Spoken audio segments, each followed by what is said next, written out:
Now, if you're a newlywed or you're about to walk down the aisle, you want to pay real close attention.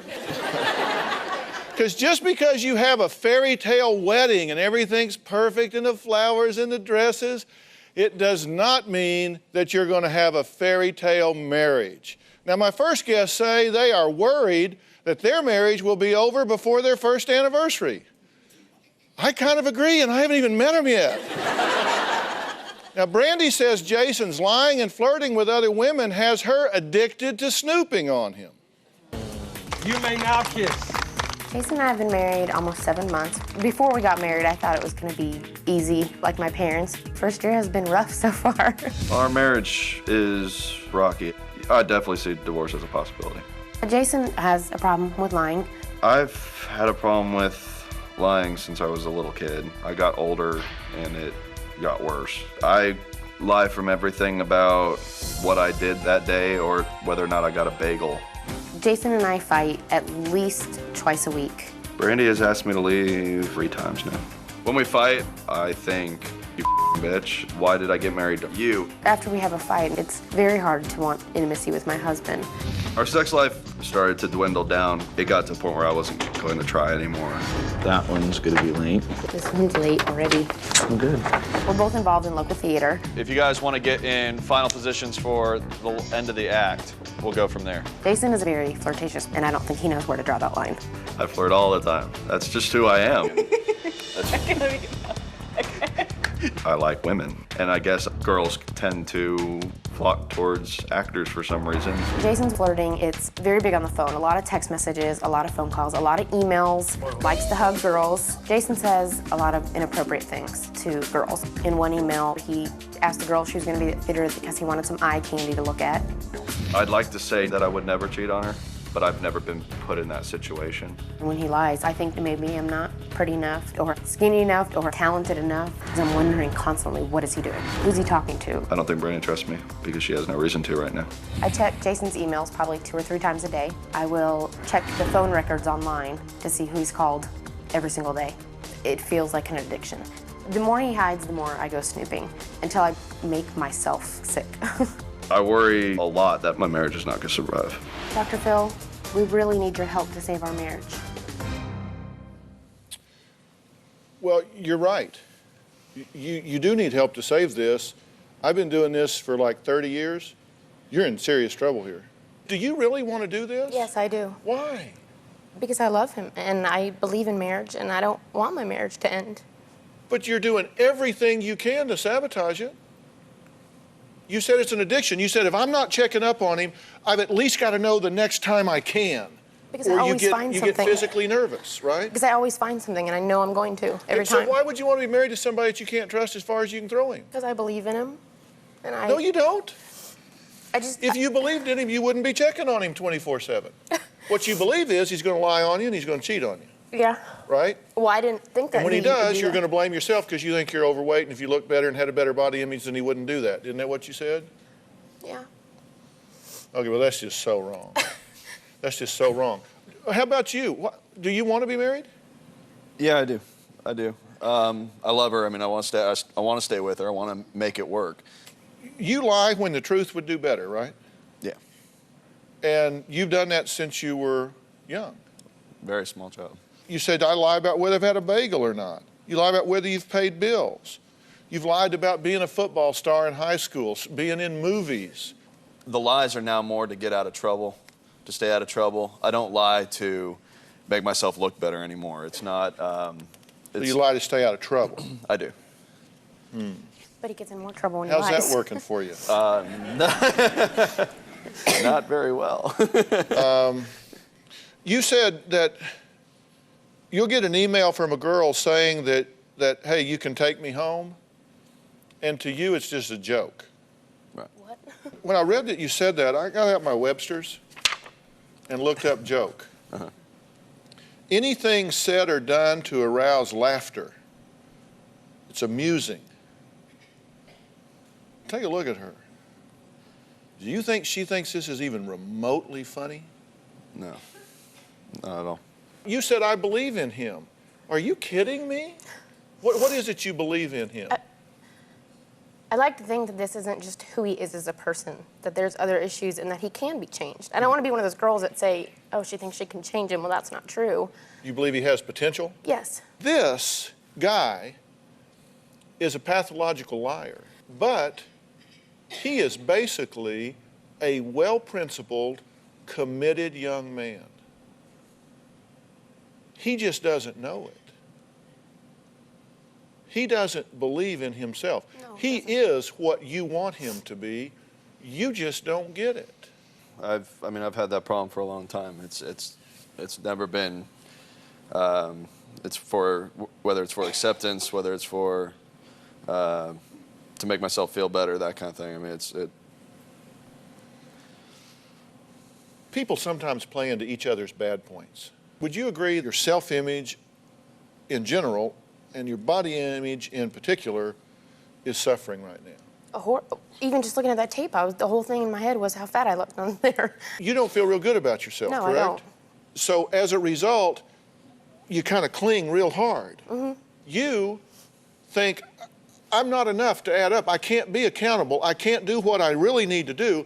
I've got to cover myself in some way because I've just learned by every measure, I'm just not enough.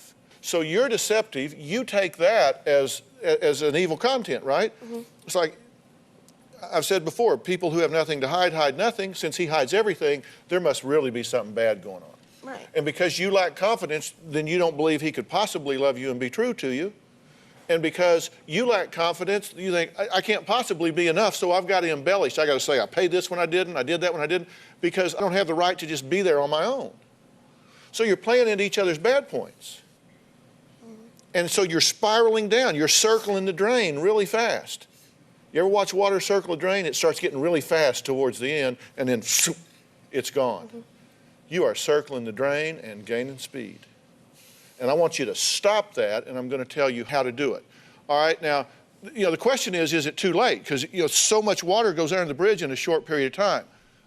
I'm going to tell you what I think they need to do to save their marriage, and I'm going to tell you if they don't, it won't be saved. We'll be right back. when we got married, one of Brandy's vows was to pick up after herself. I promise to try and remember to pick my clothes up off the bathroom floor. Within 4 days, there were clothes everywhere. If your vow was broken within 4 days, well, what about the other ones? Well, we're talking with newlyweds who say they got off on the wrong foot when they walked down the aisle. Now, Jason and Brandy have been married less than 7 months, and they say the honeymoon is definitely over.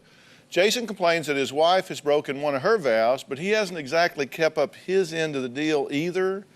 Now, but he knows if he doesn't stop lying and flirting with other women, that they're going to be divorced before their first anniversary. Now, you say you don't really mean to flirt or go to flirt. You just do. Well, I know what I'm doing. I know it's flirting. It's not to further the situation, not to get, believe it or not, it's not to get it to a point where it's physical or anything. But how can you? Wait a minute. You said believe it or not? Not. Okay. I don't believe it. And let me tell you, I don't believe that that's your intention at the time, but let me tell you something. You play with fire, you're going to get burned. And the next thing you know, you're in a situation that you don't want to be in and you sure don't want him to be in. And that is a conscious choice. Now, tell me exactly what you're feeling right now. Very hurt. I mean, I kind of knew like some of the things that he didn't like about me, but some of the things that he just said on the tape, like he doesn't know if he would cheat on me because he hasn't had, been in that position, or that he feels trapped because of me. I mean, how else am I supposed to take that? Well, you're supposed to take it the way you are. You talk about him lying. You've told the biggest lie in the whole relationship, right? I'll move to New York. We'll follow your dream to be on Broadway. You never intended to go to New York when you said that. No, I did. I did. But I realized, too, that there's things that, there needs to be something for me as well. And you haven't lived up to your commitments either, have you? You haven't been honest. You haven't been truthful. Let me tell you guys something. Whenever you come into a relationship, you bring all of your history with you. Do you think you have brought things in this relationship that are contaminating it? Oh, I'm sure I have. What's the major thing you think you do that contaminates this relationship? Paranoia and suspicion. Yeah. Paranoia and suspiciousness. Yeah. Paranoia and suspiciousness. Good. Just trying to help out here. Because you aren't confident of yourself, and so you think, why would he want me? He's got all these little girls flitting around him at the piano bar. And so you worry about that, right? You look at them and compare them to you. I mean, it's a mindset. You just don't have confidence. What do you think you've brought into this relationship that contaminates it? Definitely my lack of self-esteem, my seeking the approval of others and the attention and then in that case the lying too All right. I agree completely. Does that excuse No. what he does? Absolutely not. Does it excuse the fact that he's being judgmental of you? No. Are you going to just take the hide off of him in the limo when you leave here? Maybe. I don't know. But I hope you don't, because what I'm trying to do is get him to not lie and be truthful.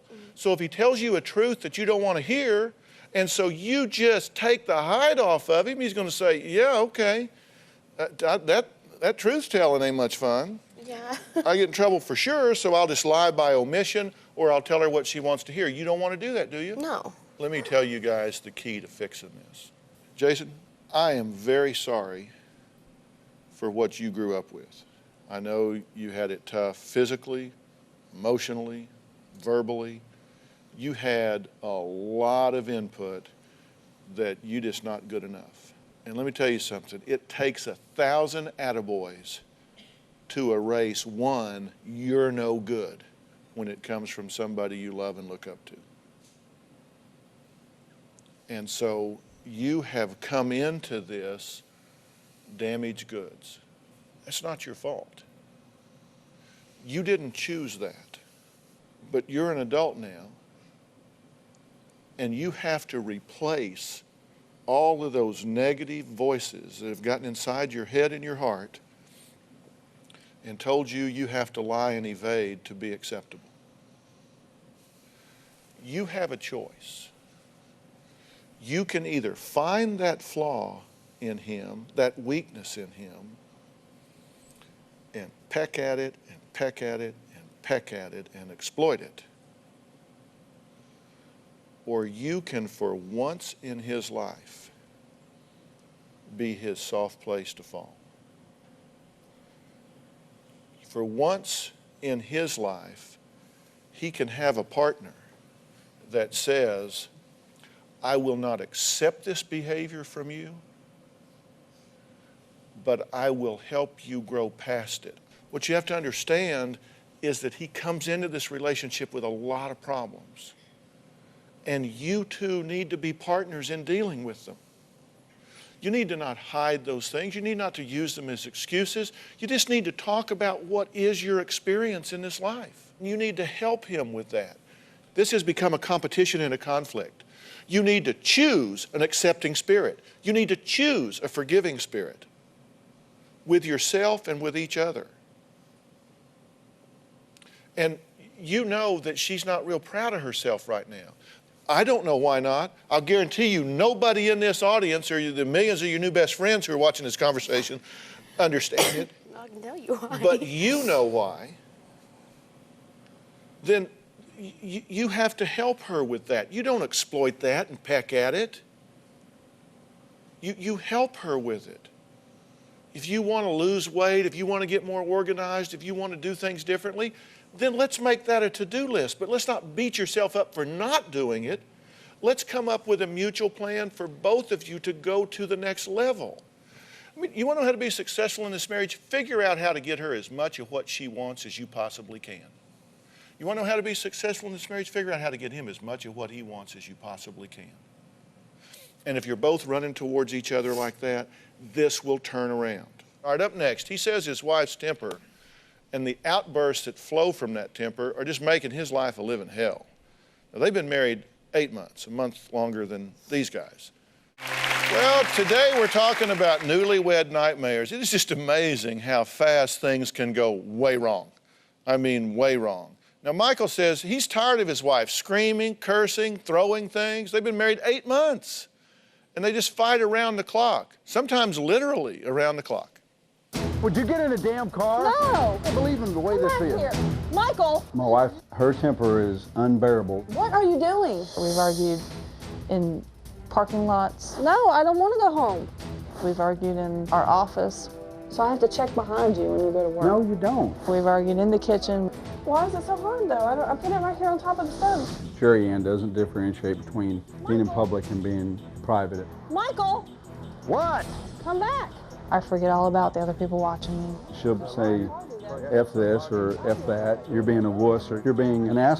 I'll call a piece of When I shut down or I walk away, then she usually throws something, whether it's a glass or a picture or a lamp. I had a manicure kit bag that had a pair of little scissors in it, and I lobbed this bag at him, and the little scissors come through and actually stabbed him and cut his back.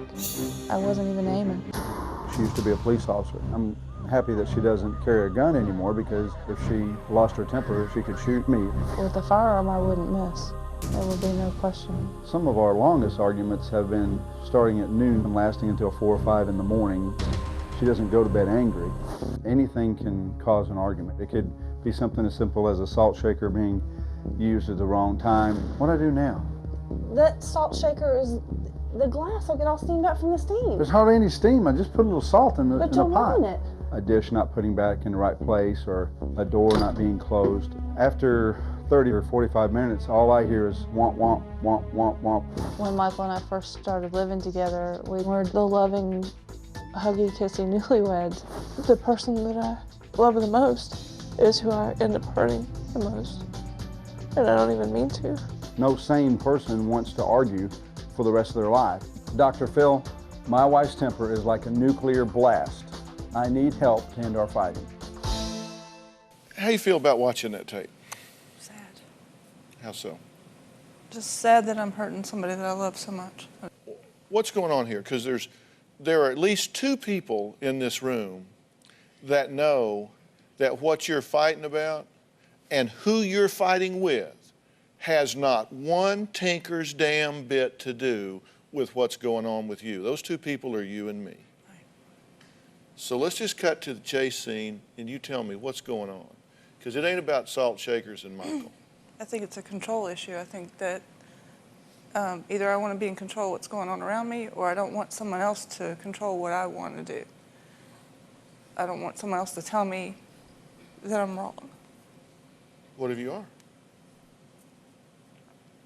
I guess I've heard it so much I don't want to hear it anymore. What are you so afraid of? Afraid of being afraid. I'm afraid to admit that I'm afraid of something. I'm afraid that the one person in my life that's been a positive thing is going to go away from me, and I'm not going to be able to get it back. And why would you assume that that's what's going to happen? Because everybody else that I've ever loved just goes away. So as I was saying before you got up here, you bring these life experiences with you. Yeah, we have trunks instead of bags. Do you know what he said about this marriage? He said, when we asked him what was his level of commitment to this marriage, you said what? I said that I took it to the end. I'm not going to fail again. And the only way I take my vows till death do us part seriously. And I'll do anything I can to make it work. Do you believe that? Yes. That was a commitment we both made before we agreed to walk down the aisle. Then why do you keep testing him? Why do you keep trying to run him off? Is it so you can get that fix, that reassurance every day that yes, he is staying? I mean, are you addicted to the payoff? Push, push, push, and when he doesn't go, that, okay, I guess he's here. I could be. I don't know. Well, think about that for a minute. All right, I'm going to talk to Michael and Jerry Ann some more, because there's a lot that can be done different here, and there's one thing that I can know about a couple, and just from that one thing, I can predict with 95% accuracy where they're going to get a divorce or stay married. Mine and Michael's sex life makes other people jealous. We probably have sex as many times as we argue, 5 to 6 times a week. We're talking to Michael and Jerry Ann, who have been married less than 8 months. Now, Michael says he's just tired of constantly fighting with this woman that he loves and wants to have a peaceful existence with.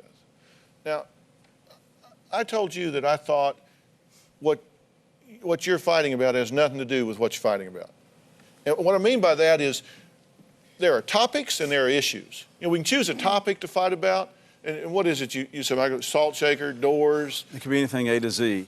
You have to know. That's why I said you and I both know it had nothing to do with the salt shaker or the door. But now, you've stabbed a boy twice. I didn't mean to, though. Well, I know you didn't mean to, but I'm very bad. I mean, he'll tell you I can't hit the broad side of the barn. She was aiming at you, she couldn't hit you, but when she loses her temper and she throws something, it doesn't care where it goes, and it's been accidental. But I mean, it's like, I've stabbed him twice, I didn't mean to. I hate it when that happens. But I didn't do this, you know? I did this. Like, whoops, And I know it wasn't like that, right. But these things can get out of hand. I mean, they really can.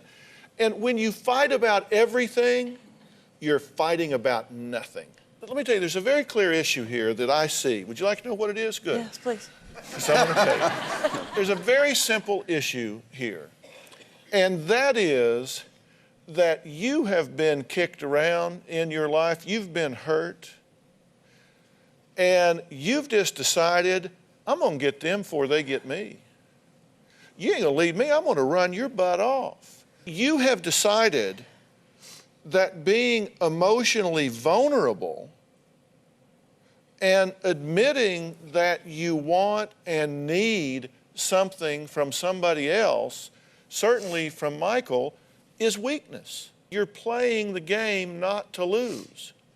And that's very different than playing the game to win. If you're playing the game to win, then you just jump in, you love in, you just put it out there and say, this is who I am, and this is where I'm vulnerable, this is where you can hurt me, please don't. There's no way you'll ever be peacefully intimate unless and until you do that. And if and when she does, you must be a very good steward of that trust. If she says, okay, guard's coming down, scissors in the drawer, then you need to be a very good steward of that because she's going to put herself on the line. And that would mean you don't control everything. It means you give up some control. That's what a partnership's about. You're not a solo practitioner here, it's a partnership. This isn't about you. You're just handy. The man is committed. He's serious. He wrote Dr. Phil. Because usually what you have is you have footprints from the wife, and then you have 2 heel marks as they drag the husband up the runway here. But you wrote the letter. You wrote the letter.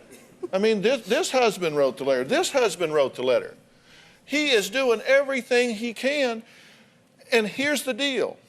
You've got to take the risk, because if you don't, you're going to wear yourself out. And what happens when you try to control everything, you get to an age where things start slowing down and you can't keep all the balls in the air. Yeah. They start falling apart, and so do you. You got to decide to take the risk. You've got to decide, you know what, I don't have to control everything for it to go well. If he takes a crystal salt shaker and wants to put it over a steamy pot, I'll alert the media. I mean, what do you care? What do you care if he puts it in the pot? It doesn't matter. Give it up. You can make a choice to trust him enough to give it up. And I'm telling you, 2 things are going to happen. Number 1, it's going to scare the absolute bejeebers out of you. More than I am right now? Yes. Okay. And number 2, you're going to go, oh, well, that's okay. I just want you, you're not fighting about anything. You're scared of letting go. And I'm telling you, in my judgment, you can trust this man to let go with. Okay? Will you give it a shot? Yes. My next guest says that he is so afraid of divorce that he's been putting off even proposing to his girlfriend. Blake says since his parents split and an ex cheated on him, he's always questioned whether or not he should ever get married and put himself out there again. I keep finding different reasons to not get engaged. I get scared. When I decide to get engaged and get married, I want it to be the right decision with the right person and hopefully to last for the rest of my life. I love you. I love you too. The way me and Jennifer met was really unbelievable. We were on a cruise, and all of a sudden, I look over at this girl, and she's kind of looking at me, and she goes, "See that guy over there? That's my type of guy." We just ended up hanging out the whole cruise and just kind of fell in love.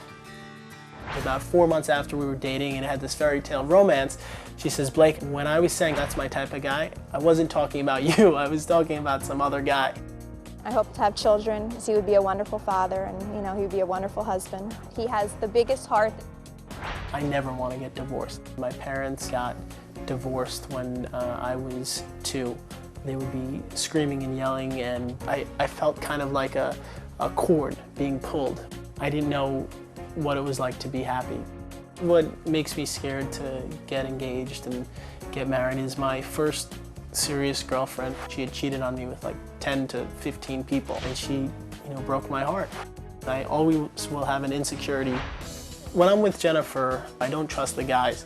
I don't want to be married 5 years down the line and then find out, my wife is cheating.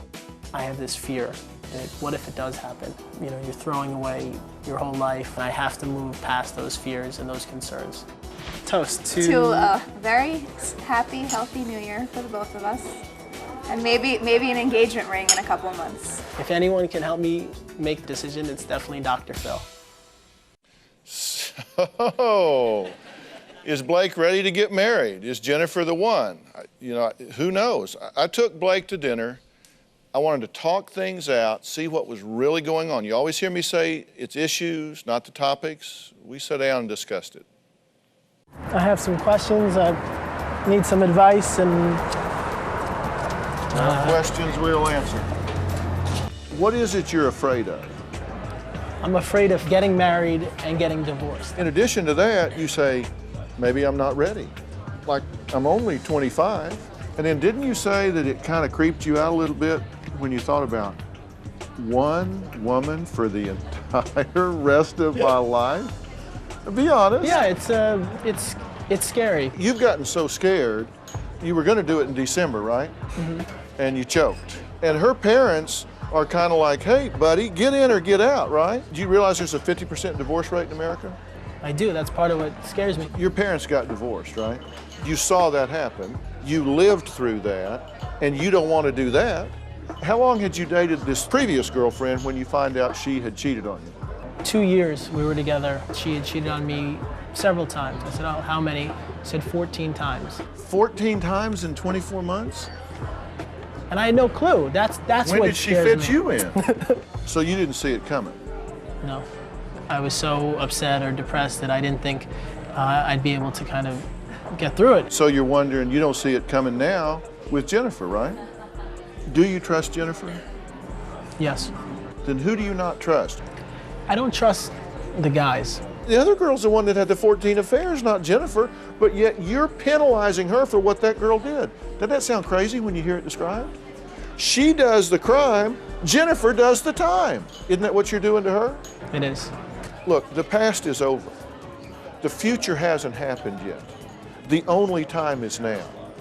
And the way your past becomes your future is you keep looking over your shoulder. She cheated on me. Look, I'm not telling you you should or you shouldn't marry this girl. What I'm saying is, what if you marry her and she cheats on you? What then? Because it could happen. I mean, she might marry you and be out at the mall someday and see the guy she was talking about when you thought she was talking about you. If it happens, if we can resolve it, great. If not, then you know what, I have to get divorced. And most marriages, the outcome is determined before they ever walk into the church, before they ever walk down the aisle. You know why? Because it's about preparation. We're going to do our homework. We're going to talk about sex. We're going to talk about religion. We're going to talk about children. We're going to talk about money. We're going to talk about in-laws. We're going to talk about division of labor. We're going to talk about all of our expectations for what this marriage is. And where there are problems, we're going to negotiate the difference to something we can both live with. It's doing the premarital work to make sure that it pays off. that relationship that the girl cheated on me was the wrong relationship. Jennifer is 1,000 times better.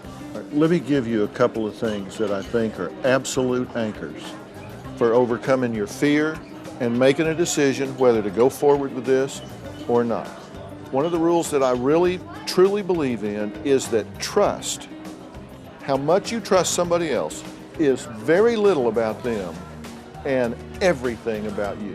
Aren't you telling me that based on your history, you are a survivor? And not only did you get your heart broken, you picked yourself up and you found the woman that you know in your mind and heart is right for you. I did. Well, let me ask you this. Do you trust yourself? I've tried to point it out to you that you should, but I'm asking you if you do.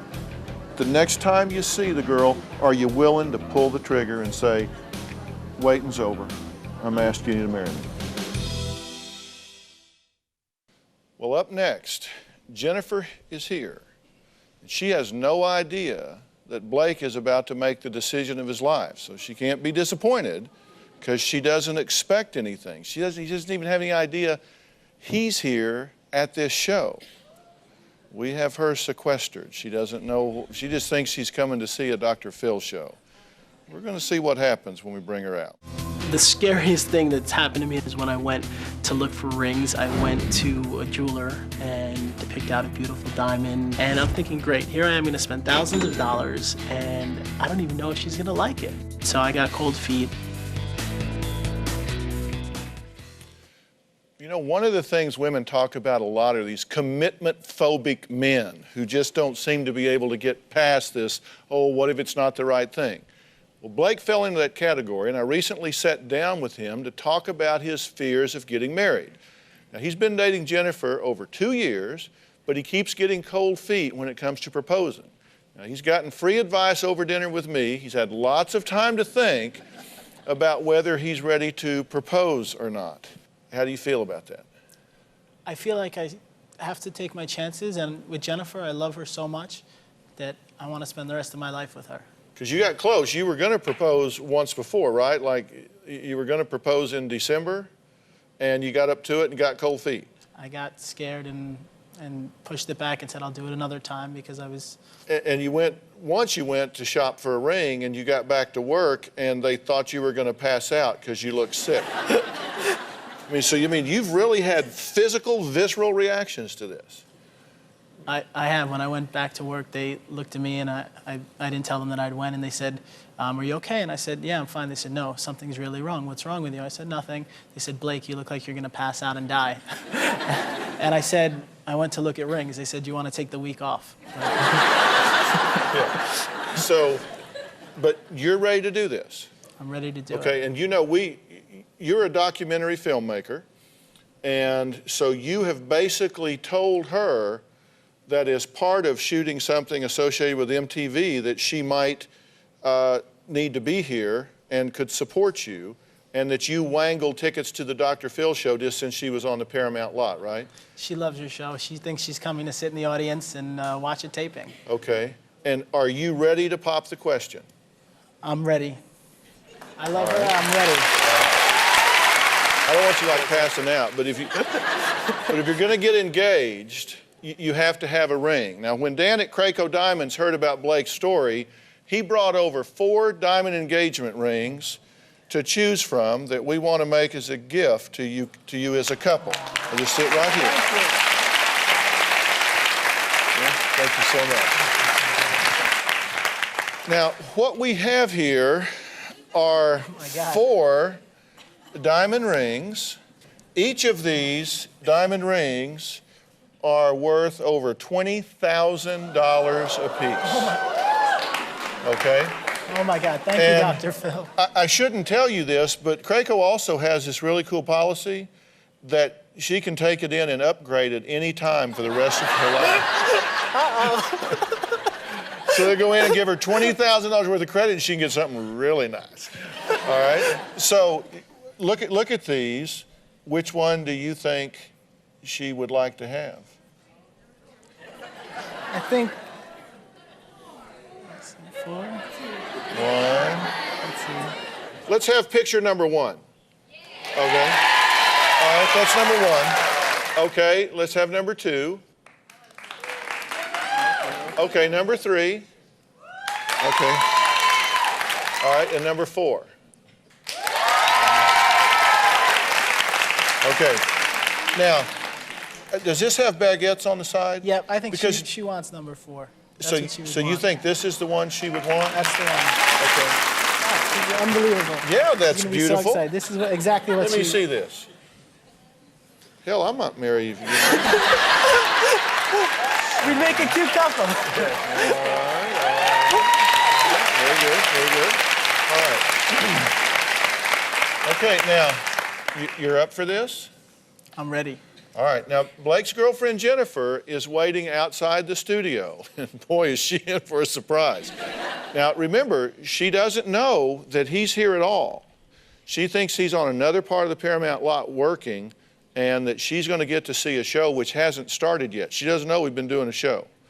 So we're going to bring her in. Everybody needs to be like really quiet, because they're going to bring her in back here, and she's going to all of a sudden see you sitting up here.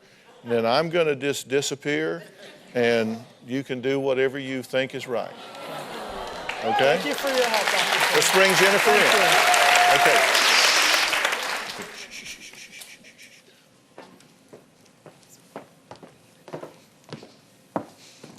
Hey, Jennifer. Come here.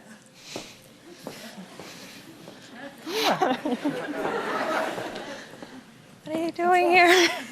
Just doing some taping. I've loved you since the minute I met you. You make the world bright. I want to spend my life with you. Will you marry me? Want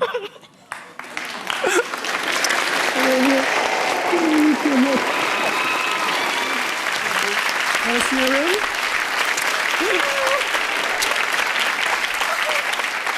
Can I put it on?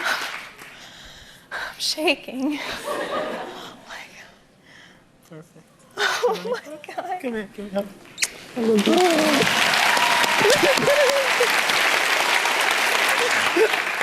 Well, how are you? Hi, Dr. Phil. How are you? I assume you did say yes? I said yes. I want to spend the rest of my life with him. He's wonderful. Yeah? Well, let me see your... Wow. It's a little smaller. It's a little big, but it's wonderful. I love We'll be right back.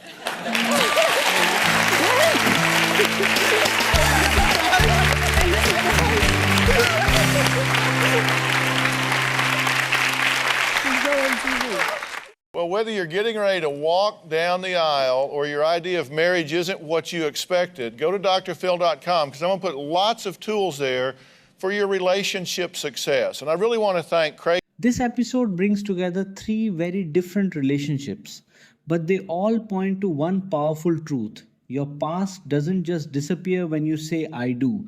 It shows up in your behavior, your fears, and your choices. In Brandy and Jason's case, what we are seeing is a classic cycle of mistrust feeding deception and deception feeding even more mistrust. Jason admits to lying as a lifelong habit, not always to manipulate but to protect himself. Meanwhile, Brandy's constant checking, driven by insecurity, is slowly eroding whatever trust remains. The key takeaway here: you cannot build a stable marriage on surveillance and half-truths. Both partners must take accountability, him for honesty, her for self-worth. Now with Michael and Jerry Ann, the situation escalates into something even more serious: emotional volatility turning physically dangerous. This isn't just about arguments anymore. It's about control, fear of abandonment, and unresolved trauma. When conflict turns into throwing objects and causing harm, that crosses into a level that demands immediate behavioral change. The expert insight here is clear. If you fight about everything, you're actually fighting about something much deeper, and ignoring it can destroy the relationship. And finally, Blake's story flips the narrative. Instead of rushing blindly into marriage, he's paralyzed by fear built from past betrayal and childhood trauma. But what's powerful is the realization that trust isn't about guaranteeing someone won't hurt you. It's about believing you'll be strong enough to handle it if they do. That shift is what allows him to finally move forward.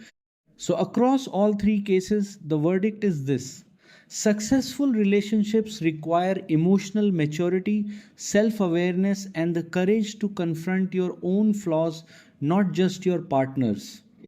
Now, I want to hear from you. Who do you think was the most at fault in these situations? And which relationship do you think has the best chance of surviving? If you found this case as shocking as we did, make sure to hit that like button, share your thoughts in the comments, and don't forget to subscribe for more jaw dropping courtroom breakdowns.